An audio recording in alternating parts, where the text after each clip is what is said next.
Good morning વિદ્યાર્થી મિત્રો, તમને બધાને મારા તરફથી નૂતન વર્ષના ખૂબ ખૂબ અભિનંદન।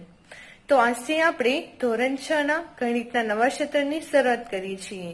તો શરૂઆત આપણે કરીશું પ્રકરણ નંબર 8 થી, જેનું નામ છે દશાંશ સંખ્યાઓ। તો દશાંશ સંખ્યાઓ શું છે તેના વિશે આપણે સમજીએ।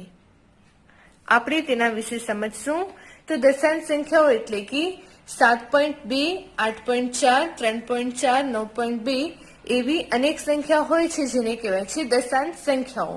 એટલે કે તમે જોઈ શકો 7.2 માં પોઈન્ટ પછી જે આ સંખ્યા આપેલી છે તેને કહેવાય છે દશાંશ સંખ્યા। તો તમે જોઈ શકો 8.4 તેમાં પણ પોઈન્ટ પછી જે સંખ્યા છે તેને કહેવાય છે દશાંશ સંખ્યાઓ। તો આપણે તેના વિશે સમજીએ। દાખલા તરીકે આપણે અહીંયા લખ્યું છે એકમમાં આપણે લખ્યું છે 1। એકમ એટલે શું થાય છે 1, દશક એટલે 10, 100 એટલે અહીંયા આપણે 100 લખ્યા છે અને 1000 એટલે 1000। અને ત્યારબાદ આપણે અહીંયા પોઈન્ટ લખ્યો છે અને તેના પછી શું આવે તો આવે છે દશાંશ સંખ્યા એટલે 1/10। તો આપણે એકમમાં 1 લખ્યો છે, દશકમાં 2 લખ્યા છે, 100 માં લખ્યા છે 4 અને 1000 માં લખ્યા છે 3 અને દશાંશ સંખ્યા તરીકે આપણે લખ્યા છે 6। તો તેને આપણે કેવી રીતે લખીએ તો 3421.6। તો આ જે પોઈન્ટ પછી જે પ્રથમ સંખ્યા છે તેને આપણે કહીશું દશાંશ સંખ્યા। હવે નેક્સ્ટ આપણે જોઈએ દશાંશ સંખ્યાઓને અપૂર્ણાંક સ્વરૂપમાં કેવી રીતે લખાય। તો આપણે લખ્યું છે પહેલા દશાંશ એટલે 1/10।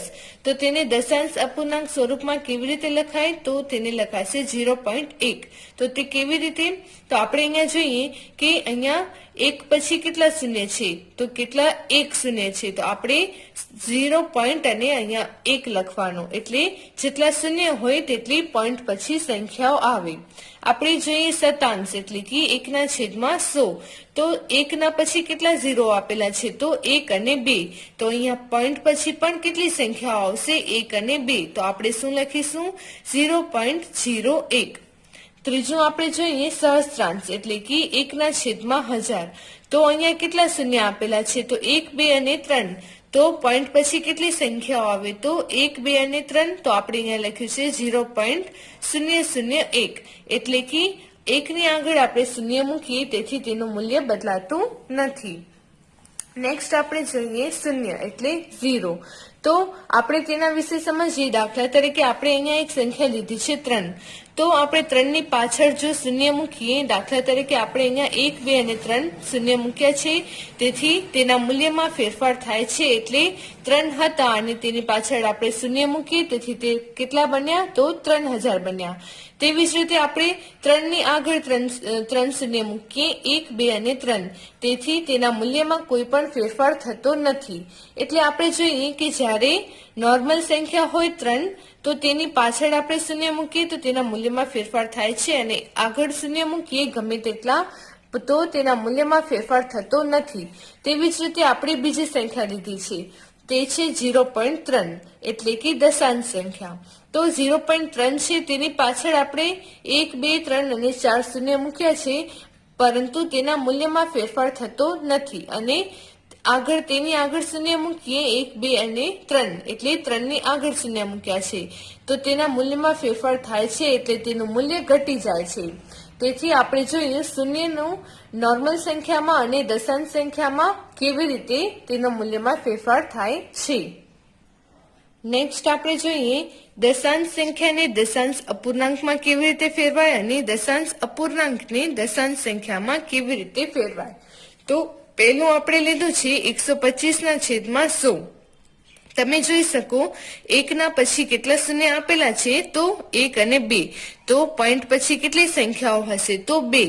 તો આપણે ઉપર જોઈએ અહીંયા 3 સંખ્યાઓ છે તો પાછળની 2 સંખ્યાઓ આપણને અહીંયા લખવાની એટલે કે 2 અને 5 આપણે અહીંયા લખીશું અને 1 જે વધ્યા છે તેને આગળ લખીશું। તો તેને દશાંશ અપૂર્ણાંકમાં આવી રીતે ફેરવાય। તેવી જ રીતે નેક્સ્ટ આપણે જોઈએ અહીંયા આપેલા છે 2। અને તેના છેદમાં છે 1000 એટલે 1 પછી કેટલા શૂન્ય છે તો 1 2 અને 3 તો પોઈન્ટ પછી પણ 3 સંખ્યાઓ આવશે તો આપણે અહીંયા જોઈએ કે અહીંયા તો એક જ સંખ્યા છે તો તેના મૂલ્યમાં ફેરફાર ન થાય તેવી રીતે આપણે તેની આગળ 1 2 અને 3 સંખ્યાઓ મૂકીએ તો તેમાં 1 2 અને 3 સંખ્યાઓ અહીં આવશે તો આપણે લખીએ 0 0 2 અને 1 0 આગળ આવશે તો તમે જોઈ શકો અહીંયા 1 2 અને 3 શૂન્ય છે તેથી શૂન્યના પાછળ 1 2 અને 3 સંખ્યાઓ અને આગળ પણ શૂન્ય અહીંયા 1 ની પાછળ 2 શૂન્ય છે તો પોઈન્ટની પાછળ 2 સંખ્યાઓ અને 1 આગળ આવશે તેવી જ રીતે ત્રીજું છે 22 ના છેદમાં 10 તો તેમાં 1 ની પાછળ કેટલા શૂન્ય છે તો 1 તો પોઈન્ટ પછી કેટલી સંખ્યાઓ આવશે તો 1 તો અહીંયા 2 આપણે લખ્યા અને 1 2 આગળ આવશે તેવી જ રીતે આપણે જોઈએ દશાંશ અપૂર્ણાંકને દશાંશ સંખ્યામાં ફેરવતા તો અહીંયા આપણને આપ્યા છે 0.5 એટલે અહીંયા એક સંખ્યા છે એટલે નીચે શું હશે તો 1 શૂન્ય એટલે 10 અને ઉપર શું આવશે તો અહીંયા આપણે જોઈએ એક સંખ્યા આપણને લેવાની છે તો આપણે લઈએ 5 ત્યારબાદ અહીંયા છે 2.25 તો અહીંયા તમે જોઈ શકો કે અહીંયા પોઈન્ટ પછી કેટલી સંખ્યાઓ છે તો 1 અને 2 તો આપણે અહીંયા 1 પછી 2 શૂન્ય લીધા છે અને ઉપર શું આવશે તો 2 2 અને 5 ત્યારબાદ ત્રીજું છે 1.432 પોઈન્ટ પછી કેટલી સંખ્યાઓ છે 1 2 અને 3 તો 1 પછી કેટલા શૂન્ય આવશે તો 1 2 અને 3 પોઈન્ટ પછી 1 2 અને 3 સંખ્યા હોવાથી અહીંયા 3 શૂન્ય આવશે અને ઉપરની સંખ્યા આપણને અહીંયા લખવાની 1 4 3 અને 2 તેવી જ રીતે આપણે જોઈએ 12.7 તો 12.7 આપણને અહીંયા આપેલા છે એટલે પોઈન્ટ પછી છે એક સંખ્યા તો આપણે અહીંયા 10 લીધા છે અને ઉપર આવશે 127 અને આપણે અહીંયા એક જોઈએ તેમાં આપેલું છે 2 ના છેદમાં 5 તો તેને દશાંશ અપૂર્ણાંકમાં કેવી રીતે ફેરવાના તો આપણે તેને 10 અથવા 100 અથવા 1000 માં ફેરવીએ તો 5 ને કેટલા વડે ગુણીએ તો તે 10 થાય તો 5 ગુણ્યા 2 કરવાથી 10 થાય છે તો આપણે નીચે 2 વડે ગુણીએ તો આપણને ઉપર પણ 2 વડે ગુણવું પડે તેથી તેનો જવાબ આવશે 4 ના છેદમાં 10 તો હવે આપણે જોઈએ અહીંયા 1 શૂન્ય આપેલું છે તેથી પોઈન્ટ પછી કેટલી સંખ્યા હશે તો 1 એટલે આપણે 4 અહીંયા લખ્યા અને આગળ 0 તેથી તેનો જવાબ આવશે 0.4 નેક્સ્ટ આપણે જોઈએ સંખ્યા રેખા પર દશાંશ સંખ્યાનું નિરૂપણ તો આપણને સંખ્યા કઈ આપેલી છે તો 0.4 તો તમે જાણો છો કે 0.4 એ 0 કરતા મોટી અને 1 કરતા નાની સંખ્યા છે 0.4 0 કરતા મોટી સંખ્યા અને 1 કરતા નાની સંખ્યા છે તેથી તે 0 અને 1 ની વચ્ચે આવશે તેથી તમે જોઈ શકો કે 0.4 છે એટલે તે 0 કરતા મોટી અને 1 કરતા નાની છે તેથી અહીંયા આપણે લખ્યું છે 0 અને અહીંયા આપણે લખ્યું છે 1 અને તેની વચ્ચે 0.1 2 3 4 5 0.6 0.7 8 9 અને 1 તેવી રીતે આપણે સંખ્યા રેખા બનાવી છે તો તેમાં 0.4 નું નિરૂપણ કરવાનું હોય ત્યારે આપણે અહીંયા રાઉન્ડ કરીશું એટલે આપણે 0.4 નું નિરૂપણ કર્યું તેવી જ રીતે આપણે નેક્સ્ટ ઉદાહરણ જોઈએ 0.4 ની જેમ આપણે બીજું એક્ઝામ્પલ જોઈએ તેમાં આપણને 4.4 નું નિરૂપણ કરવાનું છે તો તમે જાણો છો કે 4.4 એટલે 4 અહીંયા આપેલા છે તેથી તે સંખ્યા 4 કરતા મોટી અને 5 કરતા નાની છે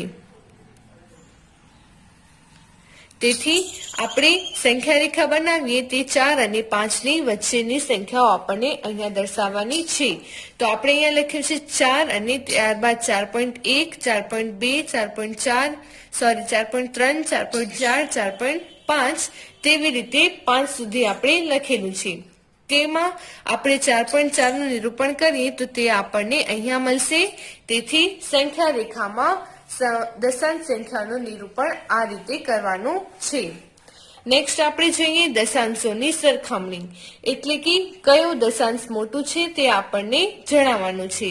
તો પહેલું એક્ઝામ્પલ આપણે જોઈએ તેમાં આપેલું છે 0.03 અને 0.3. તો આ બંને સંખ્યાઓમાંથી કઈ સંખ્યા મોટી છે તે આપણને લખવાનું છે. તો આપણે તેને અપૂર્ણાંક સ્વરૂપમાં લખીએ તો અહીંયા તમે જોઈ શકો કે પોઈન્ટ પછી કેટલી સંખ્યાઓ છે, તો 1 અને 2. તો અહીંયા આપણે લખીશું 1 અને 2 શૂન્ય એટલે 100 અને ઉપર છે 3, તો તે અહીંયા અંશમાં લખીશું.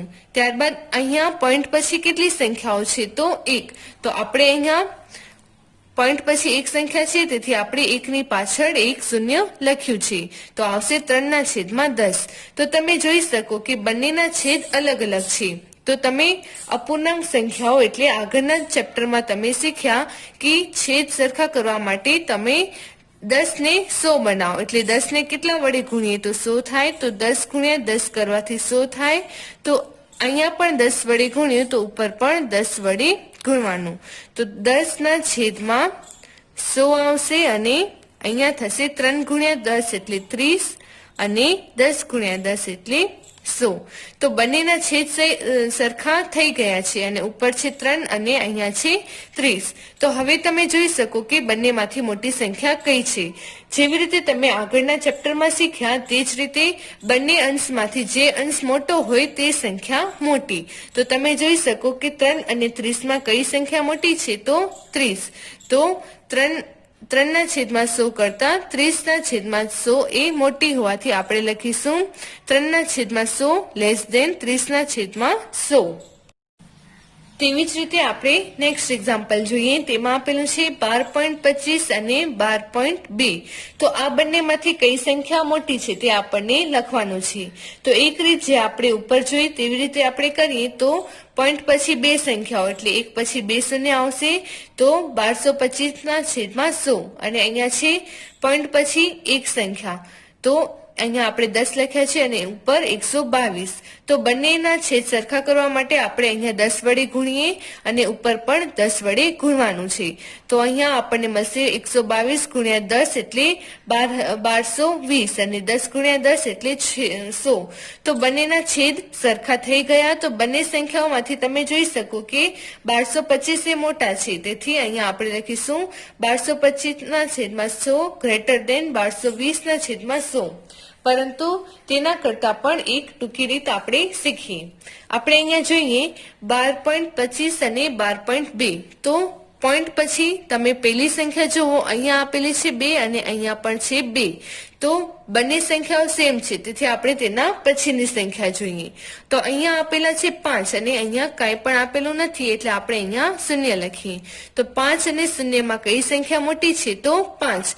તો 1225 એ 12.25 એ 12.20 કરતા મોટા છે, તેથી આપણે લખીશું 12.25 ગ્રેટર દેન 12.20.